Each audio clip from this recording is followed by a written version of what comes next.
நீலகிரி மாவட்டம் கொளப்பள்ளி அருகே சிறுமியை தாக்கிய சிறுத்தையை பிடிக்க வலியுறுத்தி ஆர்ப்பாட்டம் நடைபெற்று வருகிறது. விவரங்களுடன் நம்முடைய செய்தியாளர் ஐயாசாமி. இந்த ஆர்ப்பாட்டத்திற்கான காரணம் என்ன? சிறுத்தையின் நடமாட்டம் எத்தனை நாட்கள் அந்த பகுதியில் இருக்கு? தேவப்பிரியன், நேற்றைய தினம் மாலை சுமார் ஒரு 5 மணி அளவில் இந்த கூடலூர் அருகே இருக்கக்கூடிய கொளப்பள்ளி டேண்டி பகுதியில் வீட்டில் விளையாடி கொண்டிருந்த சிறுமியை சிறுத்தை ஒன்று தாக்கியது. உடனடியாக கிராம மக்கள் கூச்சலிட்டதை அடுத்து சிறுத்தையானது வனப்பகுதிக்குள் சென்றது. காயப்பட்ட சிறுமி மருத்துவமனையில் அனுமதிக்கப்பட்டுள்ளார்.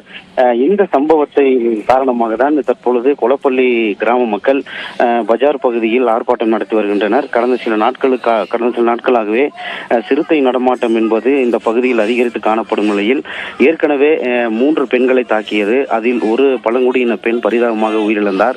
அதைத் தொடர்ந்துதான் தற்பொழுது சிறுத்தை அதே பகுதியில் நடமாடி பொதுமக்களை அச்சுறுத்தியும் தாக்கியும் வருகிறது. இதை கண்டித்து இன்று இந்த கொளப்பள்ளி பஜாரில் பொதுமக்கள் 500க்கும் மேற்பட்டோர் ஆர்ப்பாட்டம் நடத்தி வருகின்றனர்.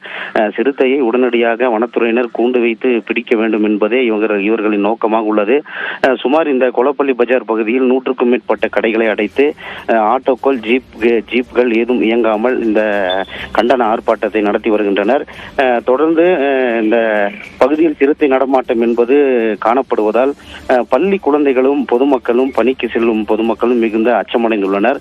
சிறுத்தையை உடனடியாக கூண்டு வைத்து பிடிக்க வேண்டும் என வலியுறுத்தி தான் இந்த கண்டன ஆர்ப்பாட்டம் என்பது தற்பொழுது நடந்து வருகிறது. தேவப்பிரியன், உங்களுடைய விரிவான தகவலுக்கு நன்றி ஐயாசாமி.